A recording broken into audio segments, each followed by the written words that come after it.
Well, check your refrigerators. A Vermont staple has been recalled. Cabot Creamery announced a voluntary recall for their 8-ounce extra creamy premium salted butter. People still think choosing butter is simple, but the more closely I look at that shelf, the less simple it feels. There are names that look so familiar until they show up on the news because of a recall, and that is only part of the story. On today's butter shelf, there are products blended with seed oils, others living off beautiful promises on the label, and some that are just borrowing the feeling of butter to sit in the same section. In this video, I will point out 5 butter products to avoid that are truly safe, and how you can stop making mistakes when choosing butter. What really makes a jar of butter become a burden on the body? The problem is not that butter is fat. The problem is that many people still look at every product on that shelf as if they are the same, just different brands, different prices, slightly different taste. But that is not true. Some are still butter in the most direct sense, cream, salt, that is it.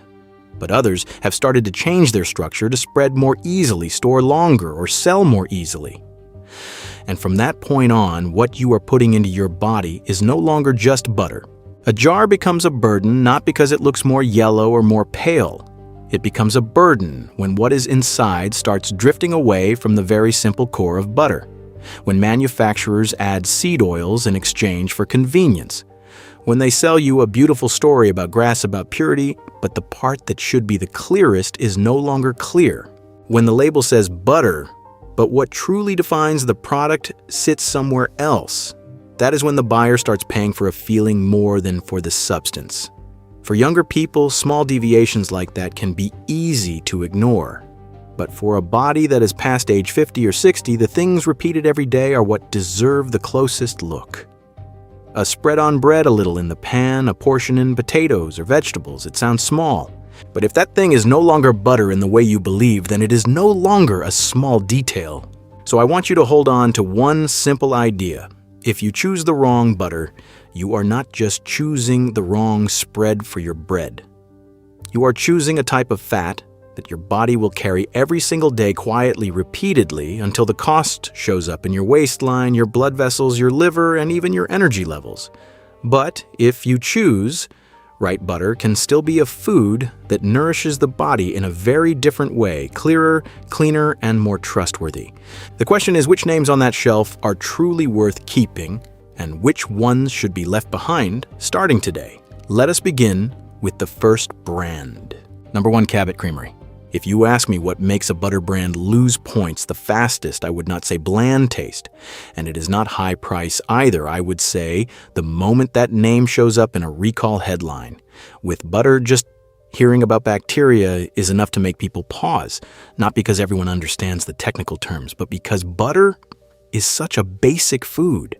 You pick up a box of butter assuming it is clean, stable, and tightly controlled at the most fundamental levels. When a butter brand slips at that layer, the sense of trust drops hard. Cabot landed right there. In April 2025, Agrimark, the parent company of Cabot, confirmed a voluntary recall of a batch of Cabot Creamery 8-ounce extra creamy premium butter C, salted after finished product testing found elevated levels of coliform bacteria. The FDA later classified it as a Class 3 recall. At this point, you might say Class 3 is not the most serious level. That is true. But to me, the issue is not whether it is the highest level. The issue is that the moment a box of butter enters recall territory because of bacteria, the automatic trust people place in that brand is already cracked. The scale was not small enough to brush off as a minor error either. Reports indicated about 1,701 pounds affected roughly 189 cases distributed across 7 states. Fortunately, most of the product was reportedly held before reaching consumers, and no illnesses were reported.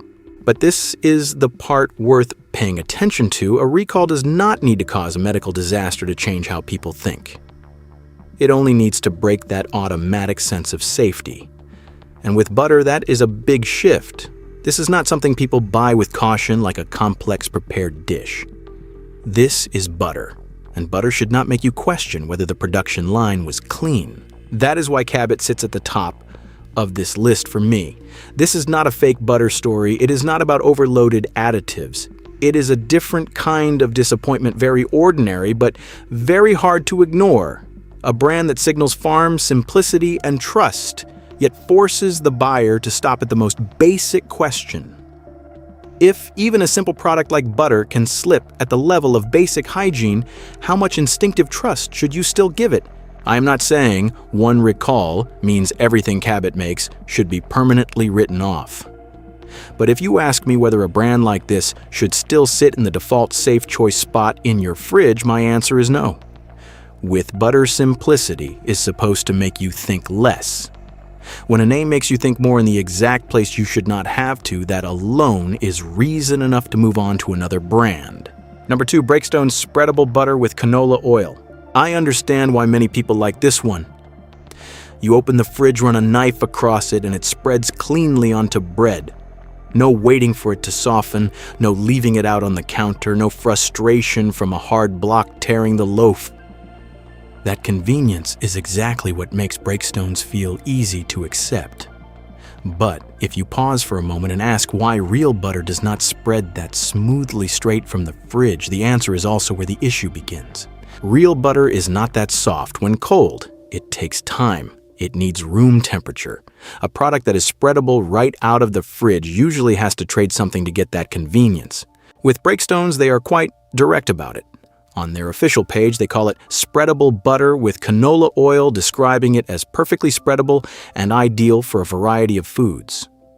On retail listings, the ingredient line is also simple: cream, canola oil, salt. In other words, the brand does not hide that oil has been added. They are being honest, but that same honesty also makes it clear that what you are buying is convenience, not butter in the strict sense. What makes this jar uncomfortable is not that it is fake. It is not fake. It is not pretending to be something else. The issue is that many people see the large word butter on the front and automatically overlook the smaller phrase with canola oil.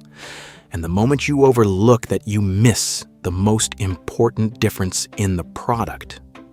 Because once canola oil is added for softness, it steps outside the zone of pure butter. It is no longer something built only from cream and thyme. It becomes a version adjusted for a faster, busier life, easier to spread, easier to use. If you ask me whether this is dangerous, I would say no in any alarming sense. But if you ask whether it is still the kind of butter worth keeping in your fridge when you want something as close to the original as possible, my answer is also no. This jar does not sell you a big lie. It sells you a very comfortable convenience. The only thing is, the more comfortable it feels, the easier it becomes to forget that what you are spreading on your bread is no longer butter standing on its own.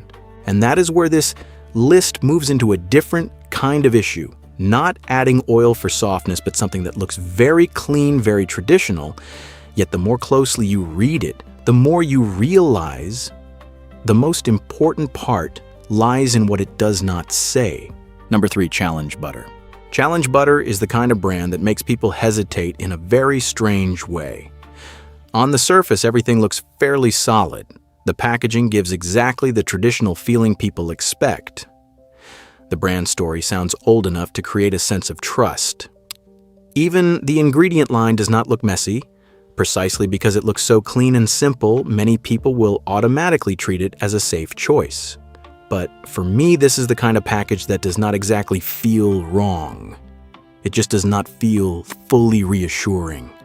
And sometimes that in-between feeling is more uncomfortable than an obvious flaw.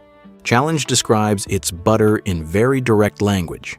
The brand emphasizes that it has been making butter since 1911, says the product is churned daily from 100% real pasteurized sweet cream and salt, and clearly states that there is nothing artificial or synthetic. If you stop there, you could absolutely say this is a clean butter in the most basic sense. It does not go down the road of blending in oil for spreadability. It does not put any plant language across the front. It also does not turn itself into a convenience product. And because everything looks so orderly, the empty space behind it starts to show more clearly. What makes me slow down with Challenge is not what it contains, it is what it does not say.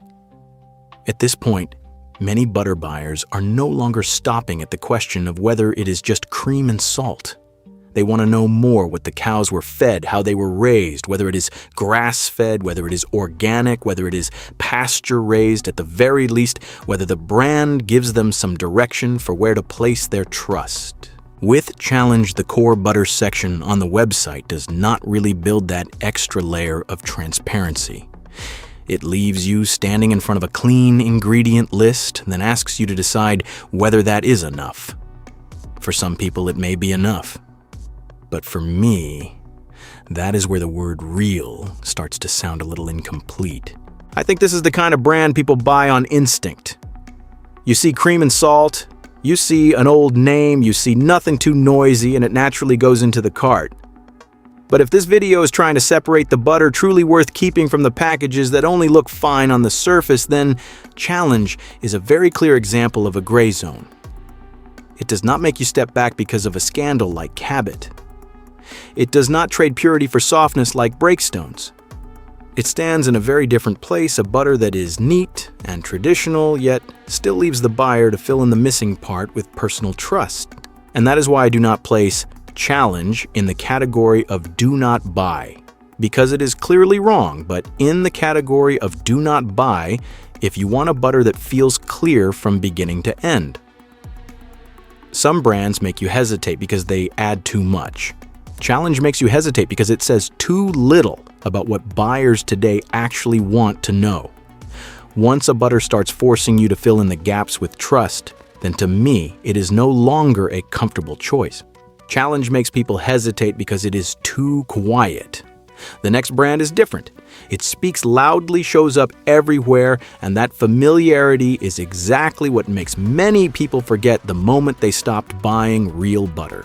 Number 4, I can't believe it's not butter. This is the kind of tub that easily ends up in the cart of people trying to eat lighter without giving up the familiar feeling of butter. You see a name that sounds playful, a glossy yellow surface, a promise of something softer, easier to spread, less heavy, and it becomes very easy to tell yourself that it is still basically butter, just a more comfortable version. That is exactly where I want you to slow down, because this tub was never butter in the old sense. It is a spread designed to sit exactly where butter once stood in everyday meals. And that is why I do not see it as a harmless substitute. What feels uncomfortable here is not that it tells a blatant lie. It does not. In fact, it is very skillful in the way it keeps everything familiar enough that you do not feel like you just switched to a completely different kind of fat. You still spread it on your morning bread. You still drop it onto potatoes, corn sandwiches, all the places where butter used to appear without anyone thinking much about it. It does not ask you to change your eating habits. It only replaces the core inside while keeping the feeling almost fully intact. And once that becomes too seamless, people stop noticing that they are using an industrial spread. They just think they are using a lighter version of butter. That is also what makes this product especially persuasive for older adults. Less saturated fat, fewer calories, more heart-friendly sounding, easier to spread. All of those phrases sound very reasonable, especially to people who have lived long enough to be taught to be cautious around real butter. But sounding reasonable in language does not mean it is still butter. This product is built on water, vegetable oils, flavoring ingredients, and components designed to recreate that rich, smooth feeling not on the dairy butter base that makes butter what it traditionally is. In other words, what it sells you is not butter. What it sells is a buttery experience made to sound safer and more modern. So if you're buying it with the idea that you are simply choosing a gentler kind of butter, that is exactly when you should stop. Because from beginning to end, this product never tried to become real butter. It only tried to become a version acceptable enough that you would no longer feel the need to tell the difference. But if this brand is a spread that clearly lives off the memory of butter, then the final name becomes uncomfortable for a different reason. Same budget-friendly badge, same shelf. Yet the word butter underneath it does not always lead you to the same reality. Number 5, great value. I do not think great value is the kind of brand you should criticize just because it is cheap. And I also do not think every product carrying the great value label deserves to be pushed off the table. What puts this name at the end of this section is something very different under the same great value label, in the same price range that makes people buy almost on reflex. You may actually be holding two very different products without noticing. That is the real issue. Not cheap means bad. The issue is that a label so familiar can make you stop reading too early right at the first word. I do not think Great Value is the kind of brand you should criticize just because it is cheap. And I also do not think every product carrying the Great Value label deserves to be pushed off the table. What puts this name at the end of this section is something very different. Under the same Great Value label, in the same price range that makes people buy almost on reflex, you may actually be holding two very different products without noticing. That is the real issue. Not cheap means bad. The issue is that a label so familiar can make you stop reading too early right at the first word. But under that same badge, Walmart also sells Great Value Spreadable Butter with canola oil 15-ounce tub. Just looking at the name tells you the story has already changed. This is no longer butter standing on its own. It is butter blended with canola oil to make it easier to spread, softer and more convenient. And because both carry the Great Value label, sit in the same budget-friendly range, and create the same feeling of it is Walmart store brand. So it is probably all basically the same. Buyers can very easily miss the most important difference between them. They do not buy the wrong one because they were tricked in some dramatic way. They buy the wrong one because they stopped reading exactly where the brand wanted them to stop. Great Value does not represent an obvious failure like Cabot. It does not represent a convenience trade-off like Breakstone's. It is also not an industrial spread as easy to identify as I can't believe it's not butter. Great Value represents a much quieter kind of problem label. Ambiguity. Same brand, same shopping habit. But in reality, what is inside can take you in two very different directions. One is real butter, the other is butter that has already been adjusted to fit a faster lifestyle. And once a familiar, low-cost label makes people stop distinguishing between those two things easy to buy, starts becoming a weakness rather than a strength. To me, Great Value is not a name to dismiss out of prejudice. It is a name that reminds you of something very practical. The same brand does not mean the same product. And once you have gone through these 5 brands, the most comforting part of this video from here on is getting back to the tubs that do not make you guess so much. One look is enough to know this is still butter. Number 1, Kerrygold. There are some butter packages that you only need to unwrap to understand why people keep coming back to them. A slightly deeper color, a slightly clearer dairy aroma. Even against the knife, it feels thicker and richer, not pale and thin, in that just enough to spread way. Kerrygold belongs in that group. It does not make an impression by sounding clean first. It makes an impression because at the level of taste alone, you can already tell this is a butter trying to hold on to the role butter is supposed to have, rich, clear, and present enough to change a dish the moment it enters. That is why I do not want to write about Kerrygold in an overly simple way like grass-fed so it is safe. That kind of wording makes this package feel smaller than it is. What makes Kerrygold worth the money is that its premium story is still supported by what is inside. The brand emphasizes that this butter is made from the milk of Irish grass-fed cows from family-run farms in Ireland, and the ingredient line in the salted version is very short pasteurized cream salt. They also clearly state that the product contains no artificial additives. In other words, the storytelling on the front is not trying to hide a messy formula behind it. At least here, what you are paying extra for is still connected to what is actually inside the wrapper. I think that is a major difference between Kerrygold and many other butter packages out there. Some brands live on promises, some live on convenience, some live on the fact that buyers are so familiar with them that they stop reading closely. Kerrygold lives on the fact that it makes people feel immediately that they are eating a butter with more weight to it. And only after that do the grass-fed claim, Irish milk and origin story come in to finish the rest of the job. It is not the kind you buy because it looks healthier in a slogan-driven way.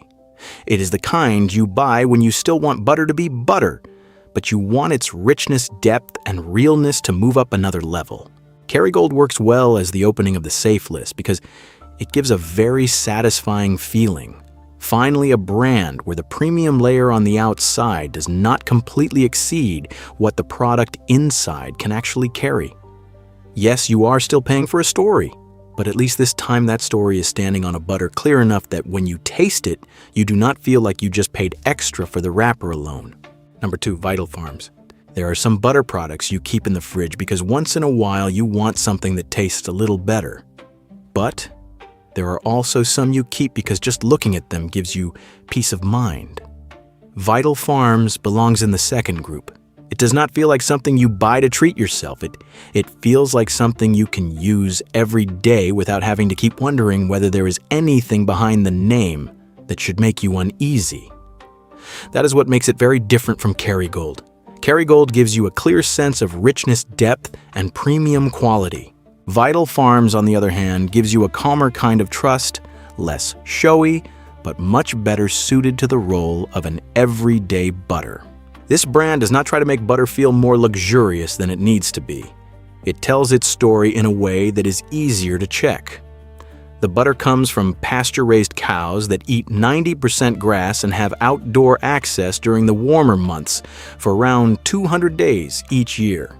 In the unsalted version, the brand also highlights 85% butterfat, which means even at the product level, you can see an effort to keep this butter in a richer, firmer category than the familiar mass-market options.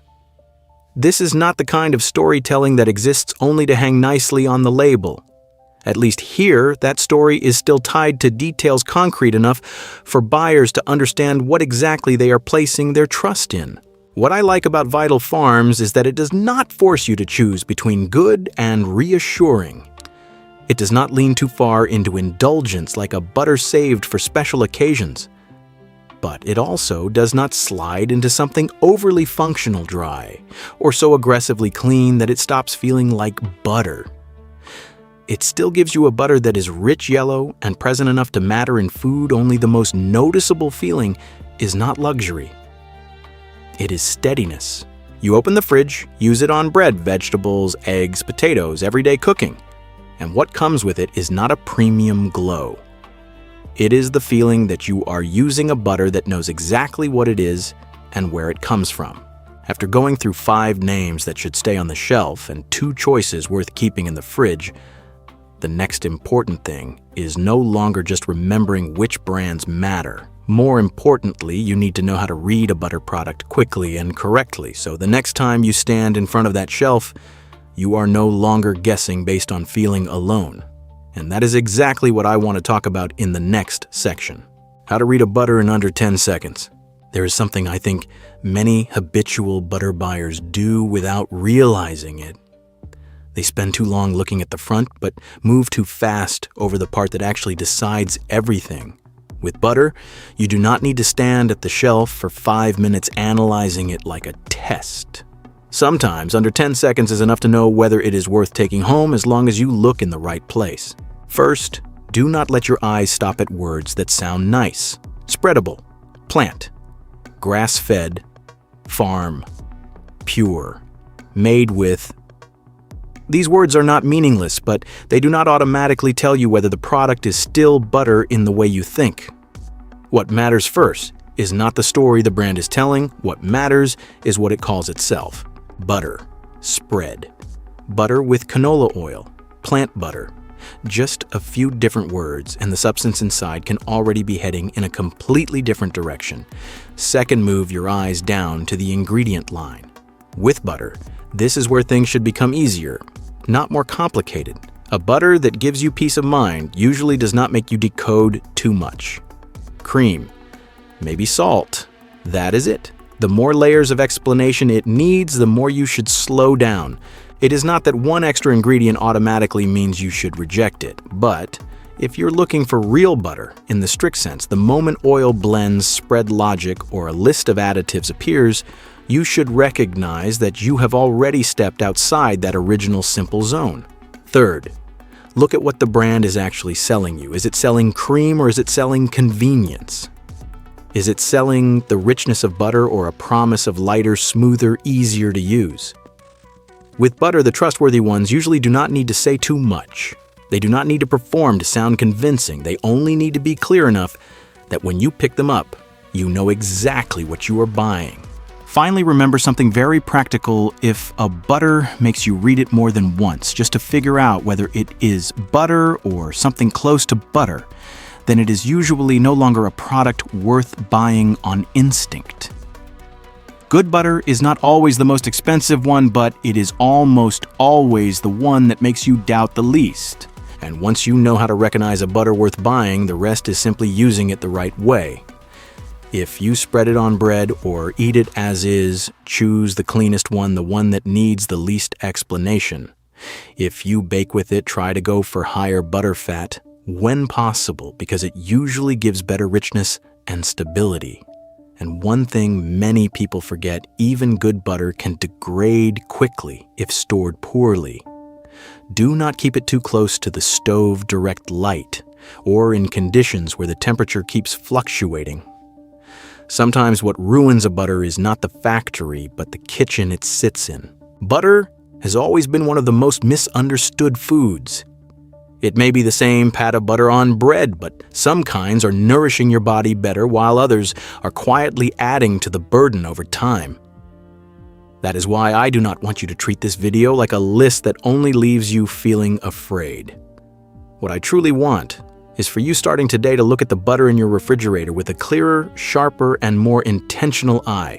If this helped you see things a little more clearly, leave a comment and share this video with your loved ones. Sometimes, one small choice repeated every day creates the biggest difference in your health later on. And if you have not subscribed yet, please do, because I am going to keep breaking down the most familiar foods on the table in a way that is clearer, more practical, and easier to apply to everyday health.